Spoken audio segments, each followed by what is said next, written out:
Hey guys, on today's episode of Is It Worth It, we're going to be looking at the Spod Switch Pro, and we're going to be looking at an Amazon knockoff. As usual, I will link it in the description below for a link to each of those things so that if you see fit, you can purchase either one of them.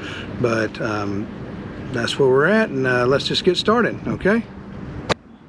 Okay, so first thing we're going to do is we're going to look at the housing. Okay, no fancy lettering or anything like that. It's just an off-brand. I believe I paid $125 for this, and it does not mount the same way as the Switch Pro that I am going to be referencing in here in this video, but other than that, they pretty much look the same. So okay, so here we are on this one.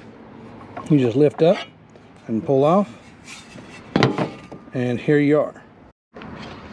Okay, so you've got your relays here. You've got some fuses along the back here, one for each relay, I believe, and there's another one right there. I'm not sure what that one's for.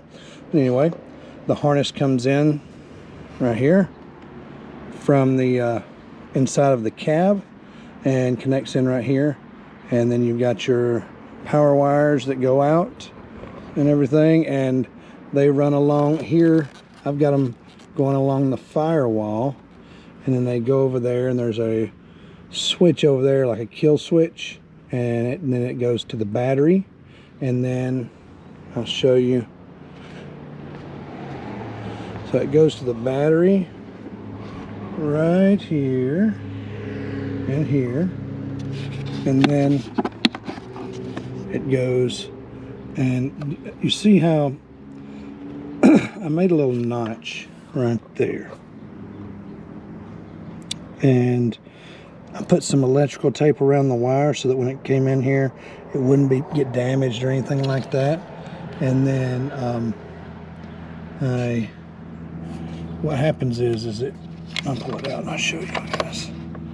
So okay, so that right there plugs into this location right here, and then there's a block for the fuse and a block for the new fuse. So the old fuse and the new fuse both fit in there. All right.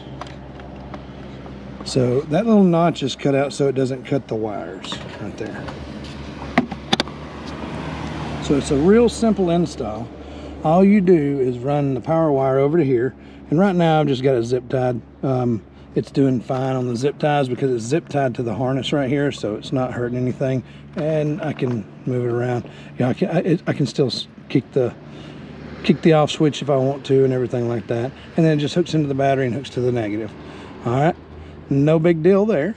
All right, and then what we do is we take the harness here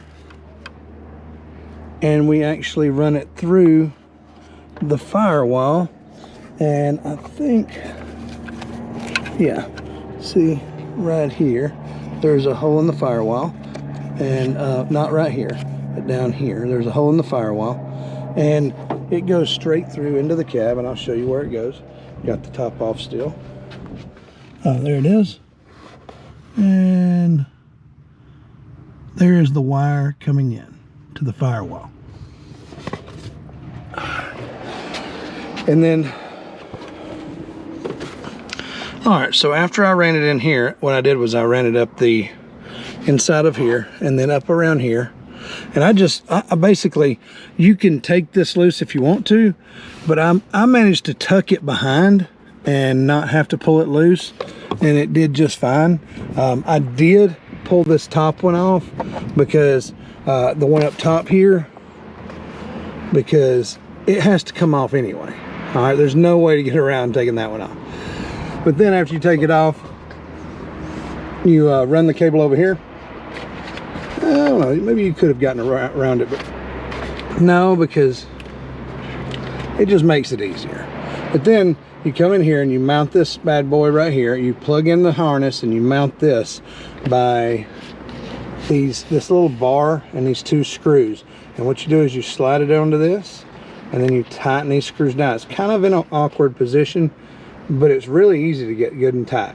And then it has some double-sided tape that will stick it to right up in here and hold it in place so it doesn't move around and stuff. So it's really securely in there.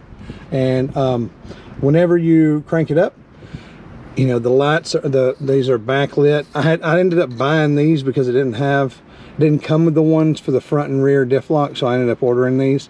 But it did come with quite a few different light choices, and so you can do different ones and things like that. So but anyway, 6 switches, and then it has right here is a digital readout for the battery level and what your battery's putting out at that point in time.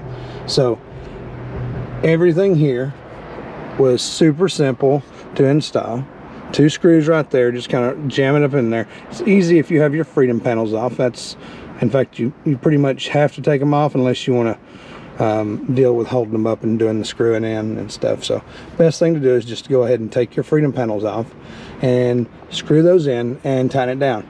So it is super simple to install, like I said, and it works really well. I haven't had any issues with it. I haven't been running it that long.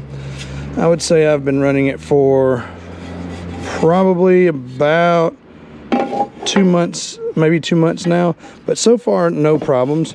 I will say this: the wires come in, you wire all the wires for the lights and the lockers and so on and so forth right here, and on the Switch Pro, I do know that I think it's got like a little rubber grommet, but I'll show you in the video whenever I do the whenever I show you his. So I believe it has like a rubber thing right here that kind of seals out the water and everything like that. So I don't have that, but I can always buy that and install it, or I can just put a little silicone in there once I get it filled up. Right now it's not filled up, and I haven't had any issues, but I may end up filling it in before it's over with, just for the fact of all the dust and stuff. But like I said, this has been on here 2 months. It's really not that bad. It hasn't had any trouble or anything like that. And also, I have a friend that built one of these for like 30 bucks, and he is really happy with his. His ain't giving him any trouble either. It doesn't have a cover on it. It's just kind of out there in the open. So that's why I'm really not that worried about the dust and stuff getting on it. But there it is, 120 bucks. I like it. Is it worth it? You tell me.